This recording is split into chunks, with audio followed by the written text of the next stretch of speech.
What is up, Survivor Thrivers? Authentically Me, Regina B, is back with another video. How are you? I hope you've been well. I hope you've been in good health. We are back on the couch. Now that I have my nifty little microphone, I don't have to have you so close in order to feel like I'm being heard clearly. So I thought I'd bring it back to our sofa moment. If you're new to the channel, my name is Regina B, and this is a channel where we go through therapy workbooks and I just talk about my different experiences along my healing journey. And today, the therapy book that we have been in is the Somatic Therapy Handbook by Cher, Hampton. We are to chapter 4.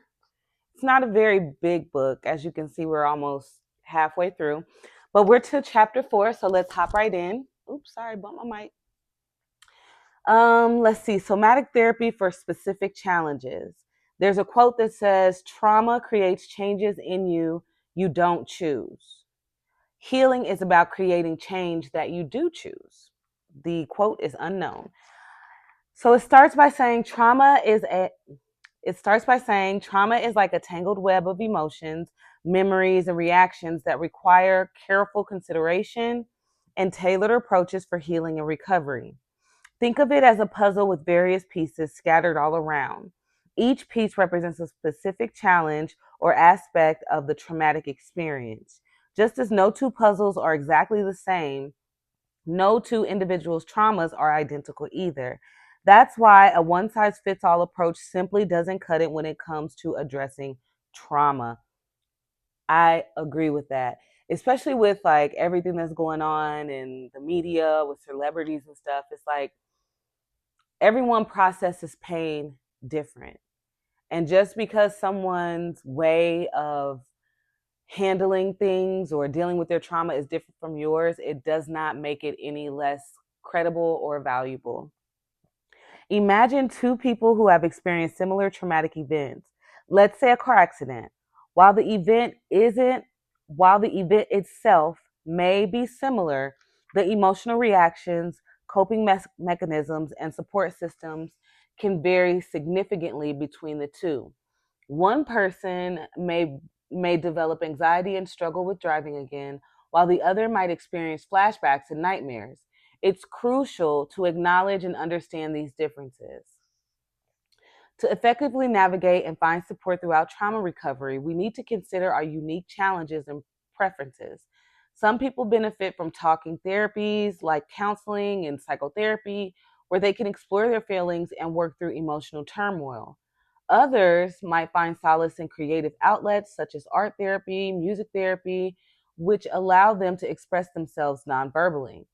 It's about finding the thing that makes us feel most empowered. Individuals to take, that truck drove by my window so fast that it just threw me off. Hold on. It's about finding the thing that makes us feel most empowered individuals to take an active role in our healing journey. It's about flexibility and adaptability as we learn to find our way through this complex maze of emotions and challenges. It's not easy finding the right approach, but together we'll navigate the options there are for us. We are, after all, in this together. I agree. It has taken me flexibility, adaptability, to be able to continue on this journey the way that I have. Not everything that I've done on my journey has been helpful, but everything propelled me forward into the direction of greater healing and greater understanding of my emotions and my traumas and my triggers. Improving body image and self esteem. Okay, I know that I am not the only one who struggles with this question. How do I accept my body, especially when so many messages are floating around about how we should or shouldn't look? So many messages about what is and isn't acceptable, but I have found a way of working on this issue. I have discovered that I can do this by realizing that anytime a thought or belief about my body pops out that tries to hurt me, it simply isn't true. And that when I allow myself to feel these emotions that these thoughts release from me, they leave a whole lot of room. They leave a whole lot of room open for acceptance and joy and love and peace as well. I want you to think of a beautiful and vibrant space filled with flowers, plants, and trees. Each element represents a different aspect of your self-image and self-esteem. Now envision that this garden has been neglected and experienced a harsh storm in the past, leaving it damaged and struggling to flourish. In this metaphor, our body image is like a delicate flower. It represents how we perceive and feel about our physical appearance. When we have a poor body image, it's as if the flower's petals are wilted and drooping. Sad. We may feel dissatisfied, critical, or even disgusted with how our bodies look. Negative thoughts and comparisons can cloud our perception, preventing us from appreciating our unique beauty. Next, let's consider our self esteem as a towering tree within the garden. This tree symbolizes our overall sense of self worth, confidence, and the belief we have in our abilities. With low self esteem, the branches of the tree become weak and fragile. We doubt ourselves constantly, seek validation from others, and struggle to assert our needs and boundaries. Our self esteem becomes vulnerable to external influences, leaving us feeling small and insignificant. I totally agree with that. I recently had a brunch date with a friend, and I was telling her about an experience that happened at my job. And I was telling her, what I said and how I kind of just stood my ground. And she looked at me and she's like, this is so different for me. It was refreshing, she said, but it was so different because in the past I would doubt myself and I would say, oh, well, maybe I said too much. Maybe I went too far. Maybe I shouldn't have said it like this. Maybe I should have said it like that. And all of the experiences that I have had leading up to this moment has start to rebuild that tree, has start to get rid of those dead branches to allow the flourishing branches to flourish. It's summertime, so I'm looking outside. I see all these beautiful trees in the wind catching my glance in the background while I'm trying to do this. And I just see beautiful branches just blowing in the wind, beautiful green leaves. And so I like that she uses the reference to a tree. And thinking back to that brunch date, I have come a very far way. And I do set boundaries now. And it is because I know my value and I know my self worth. And it feels really good to be able to say that. And through my journey in fitness, becoming a personal trainer, being able to attract clients, I was able to see I have value, I have self worth. And so I'm going to set a boundary based on that self worth that I know I have and that value that I know I bring. So I love that she said that, but there was a time where I did doubt myself and my self esteem was extremely low. And I did seek validation. And from you to me, if that's something that you struggle with, don't fret. Don't beat yourself up about it. Don't judge yourself about it. Just keep taking those small steps forward into the direction that you want your life to go. And eventually, that self esteem will build, that doubt will leave you. Okay. Trauma can be likened to the storm that ravaged the garden in the past. Just as a storm damages plants and disrupts their growth, traumatic experiences can deeply impact our body image and self esteem. Trauma can shatter our sense of safety, trust, and control. It leaves emotional scars that distort the way we view ourselves. True. For example, if body shaming or physical abuse were things that you were subjected to, it can lead to distorted body image and self issues. The negative messages or actions from the past become internalized, creating a toxic narrative that echoes in our minds. We may carry shame, guilt, or a deep rooted sense of unworthiness as a result. Trauma can impair our ability to form healthy connections with others. It can make us isolated, detached, and unworthy of love and acceptance. These feelings further contribute to low self esteem, reinforcing the negative cycle. So she's going to move on. What I want to say to that is if you were someone that was body shamed or that was physically abused, like I was,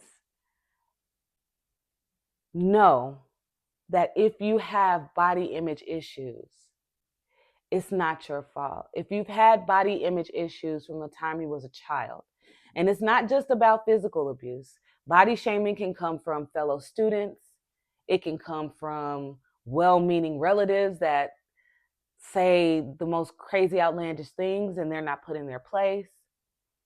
But just again, I want to just keep sending that message of don't beat yourself up, don't judge yourself. There is a source, there is a cause for how you view yourself.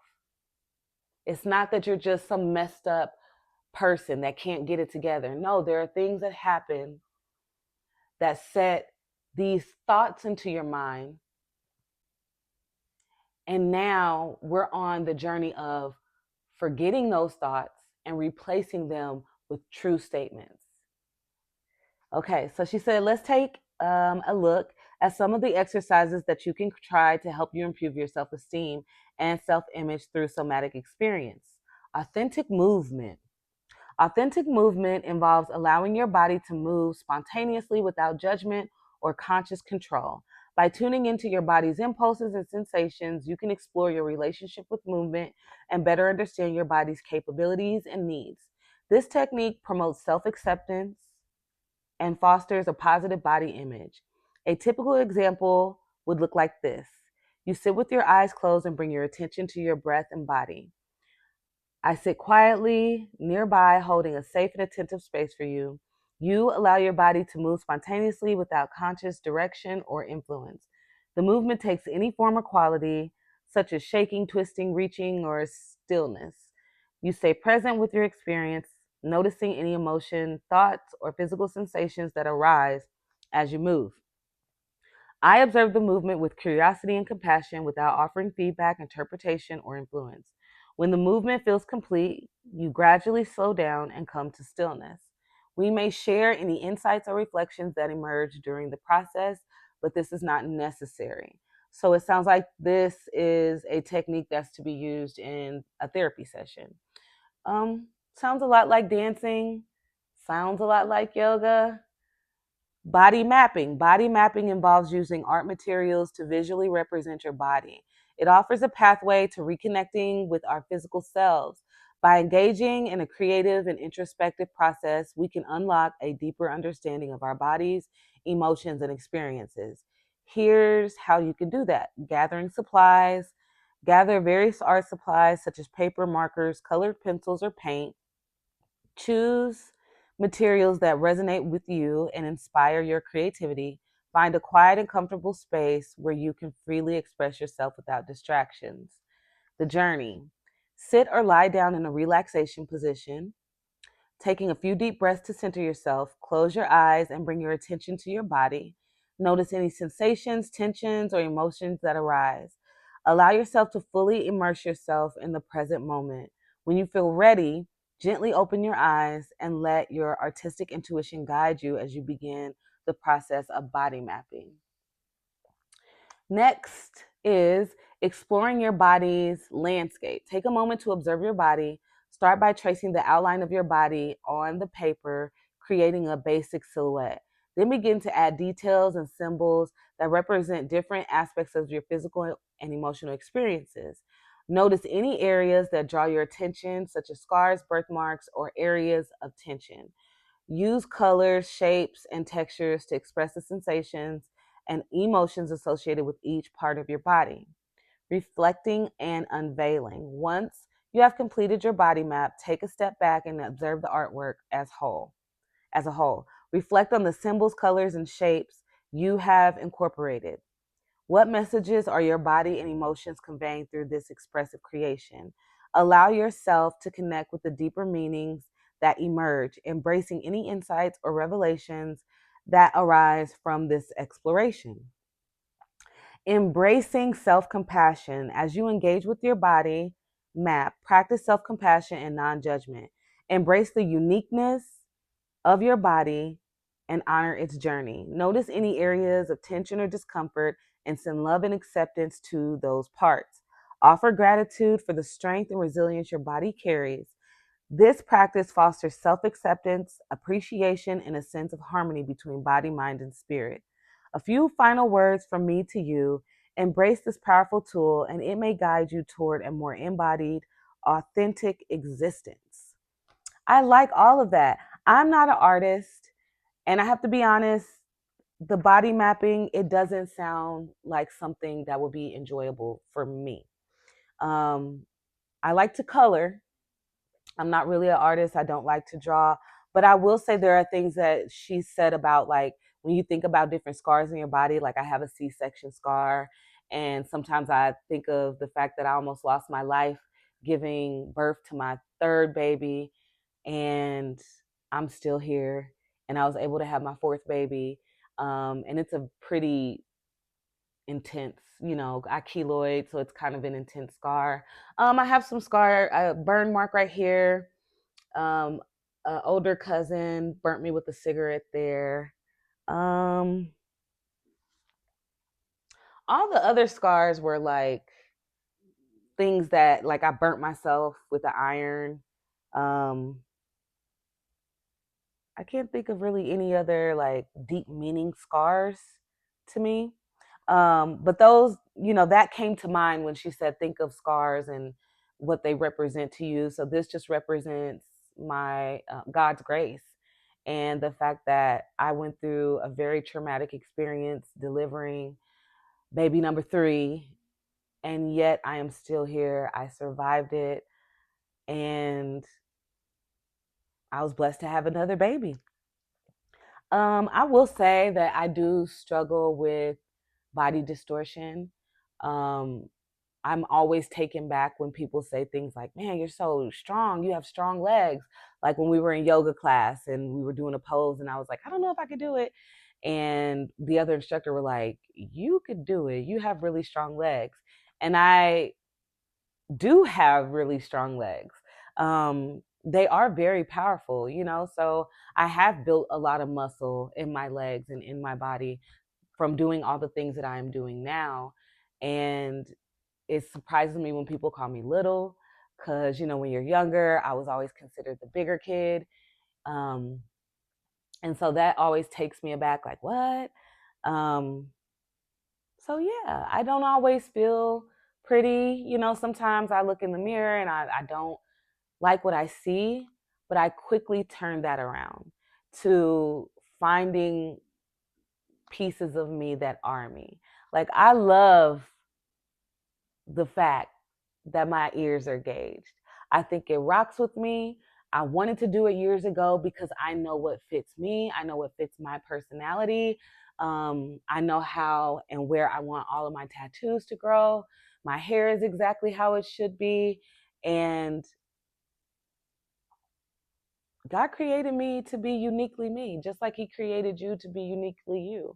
And He doesn't want us to walk around in these earthen vessels that He has blessed us to have the breath of life in, to be disappointed about the vessel that we're carrying our life in. And yes, like I said, I struggle, but I'm getting better at not seeing the negative when I look in the mirror. So, and if I can get there, you can get there, because, baby, over the years, I've had some very negative thoughts. Very, just not good thoughts. Thoughts that you would be like, do you even like you? Why would you say that to you? And I'm learning why I said that to me. And now I'm unlearning and I'm saying much more kind, empowering, inspirational words to myself. And I'm ever so grateful to this earthen vessel that the Lord has given to me. So let's see if we have time. We got time for, let's go through page 71. So it says somatic dialogue. Somatic dialogue involves having a conversation with your body. When we enter a somatic inquiry, we want to cultivate a sensory language with our own bodies to discover what guidance and truths exist deeply within them.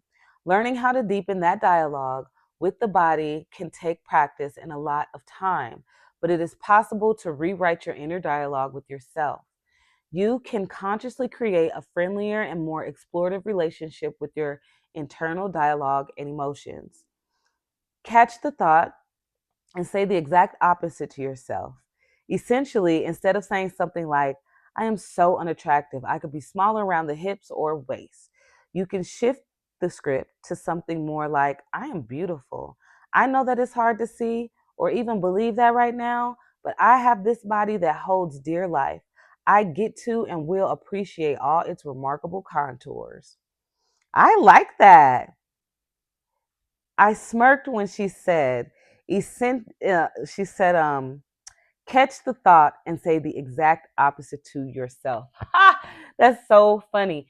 My husband, early on in our marriage, said that to me. And throughout this journey, I've heard different people say that to me. So, you know how it says from God's mouth to your ears, like when people say something that you're just like, my husband said that to me years ago. And he said, Gina, whatever you think, just think the opposite of that. And I remember I was like, I'm not going to think the opposite. How can I trust anything if I don't believe it? And over the years, that has been a constant quotation that has come up. And just to see it right there, it's like, God is still reminding me. He's still reminding me. Whatever you think the opposite. It's true in running. It's true in being a wife. It's true in being a mother. I'm always doing better than I expect that I'm doing. And that just cracks me up. But I love that she said, the reframing. I am beautiful. I know that it's hard to see or even believe right now, but I have this body that holds dear life. I get to and will appreciate its remarkable contours. Love it. Practice saying loving, kind, and encouraging things to yourself regularly. I am a remarkable person. I love myself for who I am. I appreciate this body for all that it does for me. Instead of spending time trying to hate it, I will work on building a loving and kind relationship with it. Replace any judgment that you have of yourself with more compassion and care. Example, I hate that I did can be reframed to, I don't like how I responded to this particular situation. I'm still learning how to respond differently, so I will give myself a lot of grace along the way. Courageously continue ahead on the road to emotional recovery with a whole lot of self-love. Do the work, choose love, choose to learn. That is a great place to stop. Yeah, because then we're going to get into working with anxiety and panic attacks. So, yeah, I've struggled with anxiety. I've overcome my struggle with anxiety. And I've never had a panic attack that I am aware of. I love all of this, and I have been practicing it, and I recommend you practice it too. If you are watching this video, or even if you're not, you are so important. You are so valuable. You are so worthy. You are so worthy, and you deserve to have everything you want out of life. God will grant you the desires of your heart, those secret desires, and we all have them, that we don't even want to bring to the forefront of our mind, that secret desire. I want to maybe one day, I want to try. You will get there. You are amazing. You are powerful. If you decided to go on a healing journey, that shows how incredibly strong and brave you are. A lot of people don't want to face their trauma. A lot of people don't want to acknowledge their past. A lot of people don't want to sit with themselves and see what needs to be worked on. Where can I heal? Where can I improve? Where can I be the best version of myself? And if you're a person that you've decided, I want to heal some of this, I want to break free from anxiety, I want to break free from panic attacks, That right there should show you how incredibly strong you are and how capable you are. Ask the Lord to help you. Ask him to be your strength when you can't. Like Paul said, I will boast all the more in my weaknesses.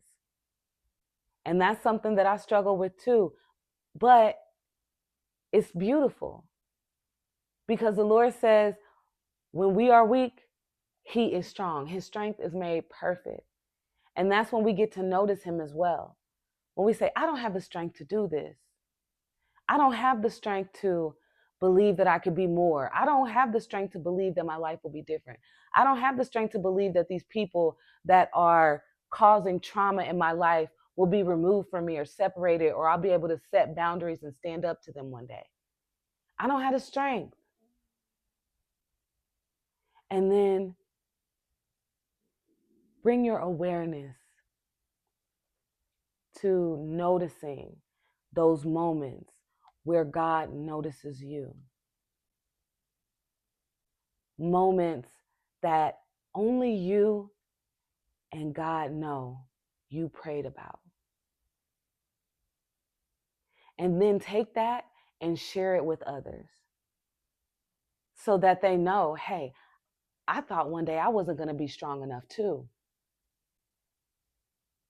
And I didn't know how I was going to get through or to this place. But then one day this happened. And I was like, Lord, it couldn't have been nobody but you. I hope that this encourages you. I hope that this supports you in your journey. I hope that maybe this gets you curious about starting your journey. If you've made it this far in the video, thank you so much for rocking with the channel. You could have spent your time doing anything else, but you decided to spend it with me. And I'm so very grateful. I hope if nothing else, I've brought a smile to your face. I've helped lifted some weight, and I've helped encourage you to continue on your journey or to begin your journey. And I always say, make sure you find an opportunity to get out there and get after whatever your get after is, if you are able to get after it. I love you. God. You know. I begin to I begin to